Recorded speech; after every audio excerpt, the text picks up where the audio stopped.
Magandang araw, magandang buhay, at masarap mabuhay. So, ayan guys, sobrang ganda ng view na nakikita ng mga mata ko. So, akala ko noon, yung ganitong view, as in sa TV mo lang siya makikita. Pero, totoo pala siya. Feeling ko, nung nakaupo ako dyan, parang sabi ko, ang galing ni Lord. Super galing niya talaga. Kasi, etong bundok na to, by the way, is sa bandang Ras Al Khaimah. So, puro batuhan lang yan dyan. And, etong akit namin is one of the major hikes na inakit namin. Kasi, yung akit namin dito is inabot kami ng mga 8 hours.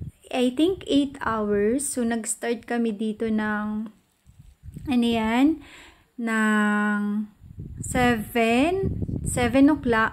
o'clock in the morning. And then, natapos kami ng 4 o'clock in the afternoon. So, ilang oras yun? So, ayun. May mga pahinga yan. And, kung nakikita nyo, etong area na to, yung nasa taas na bundok, yan yung aakyatin namin. And wala pa talaga kami sa kalahati. Kaya ang ginawa namin, etong dyan sa area na to, ito yung pinakapahinga. And then, sunod na nyan is talagang dire-diretso na. Tapos, magpapahinga ulit mga 5 or 10 minutes.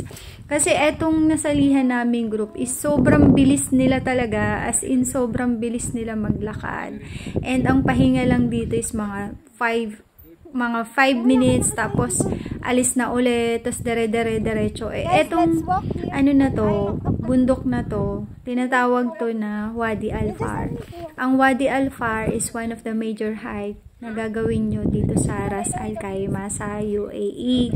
Kasi, halos lahat na may experience mo talaga, yung mga boulders, yung taas ng bundok.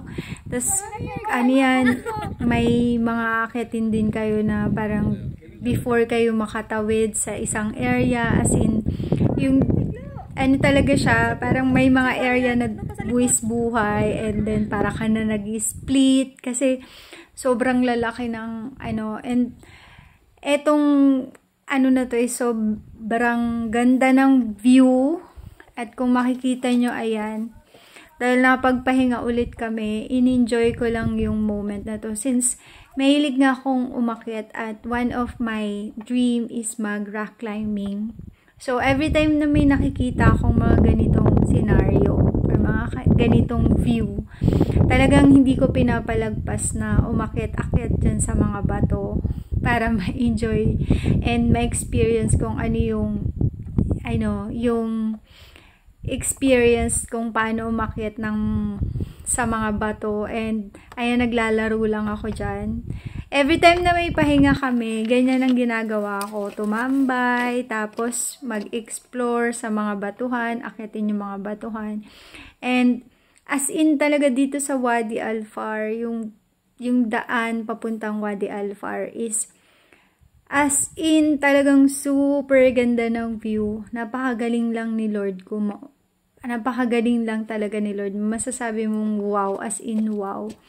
And parang halos ayaw ko nang umalis dito sa area na to. Kasi sobrang tahimik, sobrang peaceful. Maririnig mo lang yung mga huni ng ibon, tas yung paalang na mga kasama namin. Tapos, sobrang lamig pa. Kasi winter na yan dito sa UAE. So, sobrang in-enjoy ko tong moment na to. Kasi, sobrang nakakapagod yung hike na to. And, mga 1 hour na lang, malapit na kaming makarating sa summit. So, before kami makarating sa summit, nagpahinga kami ng mga 5 minutes. And yung 5 minutes na yun, as in talagang kailangan super pahinga and sulitin. Kasi yung 1 hour na babaybayin pa namin para makarating sa summit is sobrang nakakapagod na kasi sobrang taas na noon and malalaking bato. So, bukod sa malalaking bato is mga delikado pa siya. Kaya, ayan, kahit na ayaw kong umalis dyan, kailangan na naming umalis. And, tcharan! Ito na yung view ng Wadi Al-Far. So, sobrang ganda dyan pag nakarating kayo. One of the best talaga dito sa Wadi Al-Far. One of the best and one of the major hike na nakakapagod talaga ang 8 hours. Pero worth it.